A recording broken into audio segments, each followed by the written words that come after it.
We got some new Juan Soto updates to bring to you guys, and it was a false alarm. He did not sign with the Boston Red Sox. No official word as of yet on where Juan Soto will be signing, but there is some new reports on that front, so we'll bring that to you on this episode of Jays Digest, as well as a Jays reporter coming out and just providing the overall landscape for free agency. So we'll have that and much more coming up next.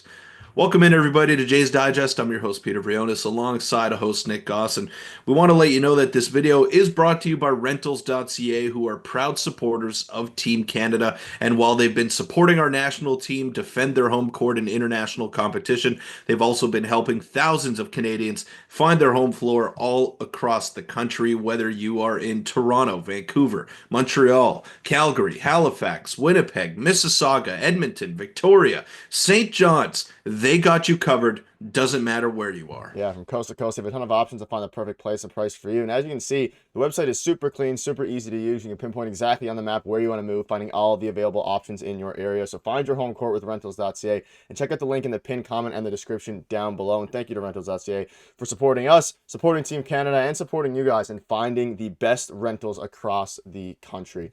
All right, Peter, there's a lot of crazy stuff going on again. Thank you to Rentals.ca for sponsoring this one. There was a lot of Soto rumors going around that he signed with the Boston Red Sox, and if you were a Boston Red Sox fan watching this video, that's kind of you got a taste of what we experienced last offseason with JP Hornstra and all these different things regarding Shohei Ohtani. But again, maybe it's still true, but Jeff Passan kind of shut it all down. And basically, we have some updates on the Jays front as well, and it kind of started with a bunch of different things. So you have Hector Gomez coming out, you have Mike Rodriguez, and there was a guy named, I believe it was Mick. I have his tweet here somewhere, but basically, there were some things going. I finished a call, and sources from Boston informed me that the player spoke for over an hour with Devers. 12-year offer, around $50 million. Hector Gomez came out and said 13 years, $625 million offer for that. And then, of course, this was the big one that blew up. Breaking news, the Red Sox have signed free agent outfielder. I'm hearing it's 12 years, no deferred money. And this guy got a couple things. Jim Montgomery's firing right from the Boston Bruins and all these different things. But then Jeff Passan on Thanksgiving said, I'm thankful for reporters who don't make up stories. I'm also thankful that Juan Soto has not agreed to any contract, which means you can get off Twitter and go spend the holiday with your family. Happy Thanksgiving. So we have a Jays update from Ben Nicholson Smith as well, who kind of shut this down. But Peter, what were your thoughts on this big extravaganza, I could say? He's tripling down. This guy is tripling down on the report. He keeps on coming out. So, I mean, if he does sign with Boston at these terms, shout out to him.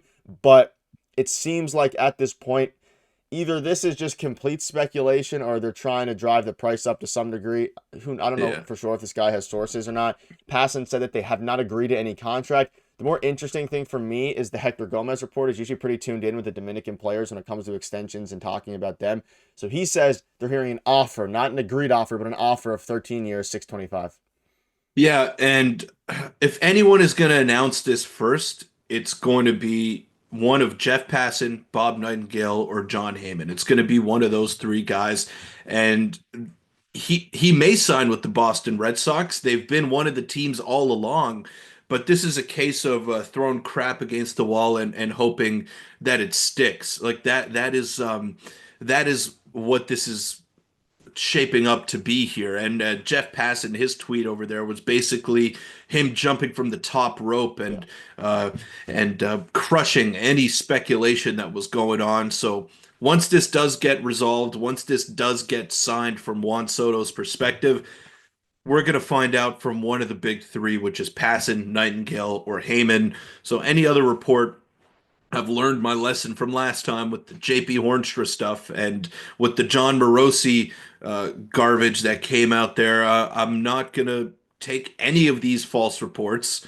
not even with a grain of salt. I'm not going to listen to them. I'm going to completely ignore them, and I'm just going to wait for the big guys to come out and announce this signing because it will happen probably within the next couple of weeks, maybe even the next week if we're lucky. But I'm not gonna jump to any conclusions if I see something from beyond average Mick. I don't know who that is. He could have got the Jim Montgomery firing right, but there was some speculation I could have called before. that firing. Yeah, exactly. Like, well, first of all, I think Jim Montgomery is a great coach, and he led the Boston Bruins to one of the greatest regular seasons in NHL history. I think he kind of got a bad rap there at the end, and obviously we know the off-ice issues that he's had, but anyways, like I don't think Jim Montgomery deserved to be fired, but there was a lot of talk before that move actually went down.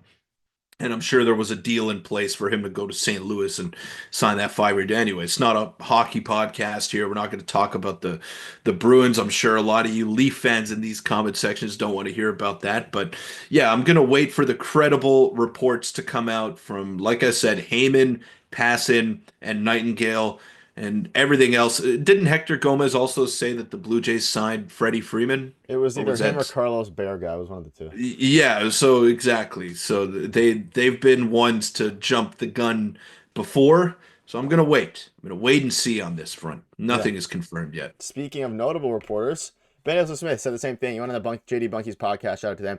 No credibility to the Soto and Boston smokes. He just comes out and says there's no credibility at all. Nothing I've heard tells me Boston is the favorite there. The Jays have interest in Bregman. Doesn't see him signing before Soto. Vlad extension is unlikely right now. Maybe in the new year with market clarity. And we'll have another video diving into. There's some other threads here as well. But I'm gonna get your thoughts on this. Again, Ben Nicholson Smith. There's no credibility to Soto and Boston. Smoke. They also had not a 32 thoughts. We're getting on the hockey trend, not a Elliot Freeman podcast. But him and Arden Zwelling on the At the Letters podcast came out and basically said that they give Boston and Jays around a 5% chance each to sign Juan Soto. So they're doubling down on that part. They're always a little bit more, I don't want to say pessimistic, but a bit more conservative with their predictions because obviously they work for Rogers. They don't want to give out false info. But what are your thoughts on, either the Soto stuff or they also have interest in Alex Bregman, which is a little bit intriguing, but they're going to wait until Bregman is going to wait until Soto signs, which I think is going to be this upcoming week. And again, whether it's the Red Sox, the Mets, the Yankees, it's actually been pretty quiet on the Soto front aside from these smokescreen moves. And you're right. I think John Heyman's probably the first one to get it. He is a Scott Boras mouthpiece. He usually gets the info pretty quick there. So my guess would be John Heyman gets it first. I think he signs this week. I think it's with the Mets. But after that, the Jays' interest in Bregman is interesting. And it's really a matter of how their payroll ends up, how much they're willing to spend, whether they're willing to go 40, 45 or go really big and go 60, 65. They're also very interested in Max Fried, who I think they're making a push for. So and we'll have a whole video on the Vlad extension. It's still up in the air. I don't like that part of it, but we'll stick with the Bregman stuff for now. I don't know if you have any thoughts on that.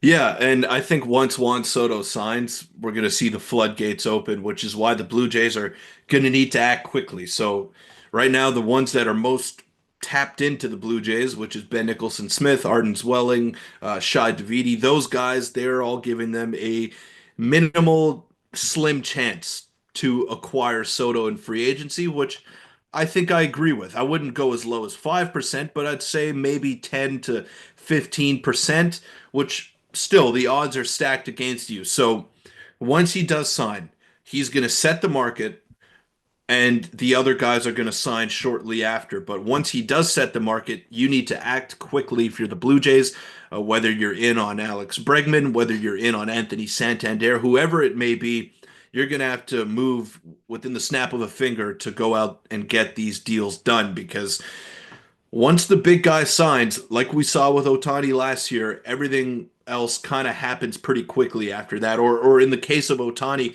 he waited so long that guys signed before him because they just couldn't wait any longer. And then finally, the ones that did wait signed right before spring training happened or towards the end of spring training. So I don't think they want to get in that same situation again, which is why we're going to see Soto sign, and then shortly after, I think we're going to see all the remaining big free agents sign, whether it's Max Fried, uh, Corbin Burns is another name as well to throw in there. So a lot of big time free agents this year, which differentiates the class from the one that we saw a season ago, which in my opinion, brings optimism as a Toronto Blue Jay fan because you may not get the white whale, you may not get the big fish in this year's free agency sweepstakes. You probably won't, according to multiple reports, but you're going to give yourself a chance in terms of getting maybe your plan B, which could still help you towards becoming a much better team heading into next season. Yeah, and as you can see in the bottom paragraph, the plan B could be a Scott Boras client, which is why they're driving up the price for the other New York teams if that's the way it goes so they can get some ins on some other guys. But that'll wrap it up. Let us know down below what your thoughts are. And again, thank you to rentals.ca for sponsoring this one. Check them out in the pinned comment and the description down below. And it's going to be a very busy week, so keep you up to date with all the latest news. Make sure to hit the subscribe button. See you later.